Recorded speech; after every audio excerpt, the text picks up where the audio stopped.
शुएब जमई साहब, सुना आपने कि ये मुस्लिम उलेमा मौलाना ये जहालत में बड़ी आबादी को रखना चाहते हैं। दुनिया के कई देशों में, जिसमें इंडोनेशिया भी है, मैंने पूरी लिस्ट निकाली है कि कहां कहां इस तरह की पॉलिसी है जहां बच्चों को वहां, बल्कि इंडोनेशिया में जो मुस्लिम बहुल देश है वहां मुस्लिम लीडर्स को शामिल करके और उसके बाद वहां ऐसा प्रावधान किया गया कि फैमिली प्लानिंग हो। लेकिन आप अल्लाह के नाम पर, पैगंबर के नाम पर, हदीस के नाम पर, शरीयत के नाम पर आप लोगों को बरगलाते हैं। देखिए, आपके सवाल में ही जवाब छुपा है। जिन देशों का नाम आप गिना रहे हैं उन देशों में ये लॉ ला करके, ड्रैकोनियन लॉ ला करके नहीं इसको ख़त्म किया गया, बल्कि अवेयरनेस और एजुकेशन के ज़रिए से ख़त्म किया। देखिए, गिरिराज सिंह जी ने एक लबादा ओढ़ने की कोशिश की। गिरिराज सिंह छोड़िए, आप अभी अपनी बात करिए। एक लबादा ओढ़ने की कोशिश की, लेकिन वो एक्सपोज हो गए। उनका टारगेट दरअसल मुसलमान ही है। आपसे पूछ रहा हूं कि क्यों नहीं जनसंख्या नियंत्रण हो? क्यों 14 बच्चे, 16 बच्चे, 12 बच्चे, जो सारे मुस्लिम उलेमा जो बयान दे रहे हैं, आने दो जितने आ रहे हैं, खुदा की नेमत है, और 15 बच्चे सड़क पर कहीं भीख मांग रहे हैं, कहीं मजदूरी कर रहे हैं, कहीं जहालत में। मैं ये भी जानता हूं कि जो लोग बयान दे रहे हैं, कश्मीर में हो चाहे जो बड़े लोग हैं ना, उनके 2 ही बच्चे हैं आज, वो 14 बच्चे नहीं पैदा कर रहे हैं। जमाई साहब, वो दिल्ली में रहने वाले जो निजामुद्दीन में रह रहे हैं और बड़े शहरों में रह रहे हैं, वो नहीं 14 बच्चे पैदा कर रहे हैं, लेकिन वो बयान दे रहे हैं कि 14 बच्चे पैदा कर रहे हैं। इस्लामिक पॉइंट ऑफ व्यू से भी कुछ बातें बता दूं। देखिए, हज़रत मोहम्मद सल्लल्लाहु अलैहि वसल्लम के जो कंपेनियन थे, जिनको हम सहाबा कहते हैं, उन्होंने इस पर एक अजल का तरीका अपनाया।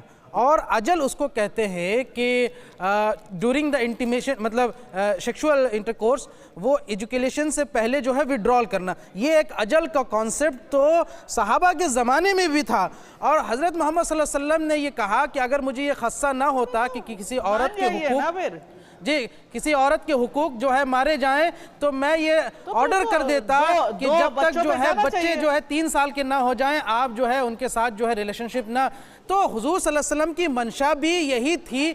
लेकिन सवाल यह है कि कॉन्स्टिट्यूशनल एथिक्स और स्पिरिट को आप अगर देखें तो उसमें जो है इस पर ड्रैकोनियन लॉ बनाने का सवाल ही नहीं उठता है। भाई, सहमति से ही हो, लेकिन मैं ये पूछ रहा हूँ, ये कह रहा हूँ, 14, 16, 8, 10 बच्चे, ये ताहिर हसन जवाब दी जाऊंगा। संगीता, एजुकेशन और अवेयरनेस का हो रही है, बने कि ना बने। साल में एजुकेशन ये मुद्दा एजुकेशन और अवेयरनेस का है, और इसमें किसी खास एक विशेष वर्ग को टारगेट करना ये सही नहीं है। चलिए, जवाब लेते हैं, लोग जवाब लेते हैं, उठाते हैं, जवाब लेते हैं, समझता हूं इससे मसला हल नहीं। जवाब लेते हैं। जमाई साहब, ताहिर हसन जवाब दीजिए, चूंकि आपको जाना भी है, उसके बाद बाकी लोगों से बात करूंगा। ताहिर हसन, फिर बात वही आ गई जो जिसका मैं जानकार नहीं हूं, इस्लाम का हवाला है कि बिल्कुल आप ये कह रहे हैं कि रसूल अल्लाह चाहते भी थे तो उन्होंने तरीके बताए थे, तो क्या प्रॉब्लम है कि 2 बच्चों की बात हो जाए और ड्रैकोनियन लॉ की बात ही नहीं कर रहे हैं?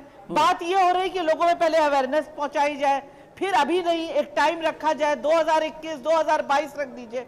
नहीं, सवाल ये है कि हमारा देश संविधान से चलता है। अगर संविधान के स्पिरिट को आप उठा के देखें तो हम चाइना से कंपेयर नहीं कर सकते। चाइना वाले लॉ को हम यहाँ नहीं अप्लाई कर सकते। आप इस बात को समझिए। एक मिनट सुन लीजिए, ये सुन लीजिए। वो कह रहे हैं संविधान ने कहा 15 बच्चे पैदा करो, ये संविधान पॉलिसी मैटर्स है करती रहे।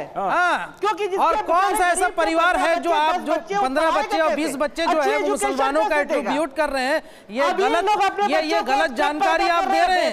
चलिए, रोक रहे हैं, दोनों को रोक रहे हैं, दोनों को रोक रहे हैं। एक सेकंड, जब हमारा घट गया है तो आपको मालूम होना चाहिए कि एजुकेशन से मसले हल होंगे। जमाई साहब, एक सेकंड, मनु गौर को शामिल करके आप और दूसरे लोग भी इसी तरह से बात करते हैं। चलिए, कोई बात नहीं, मुद्दे को भड़काना चाहते हैं। बिल्कुल सही करें ताहिरा जी। एक सेकंड,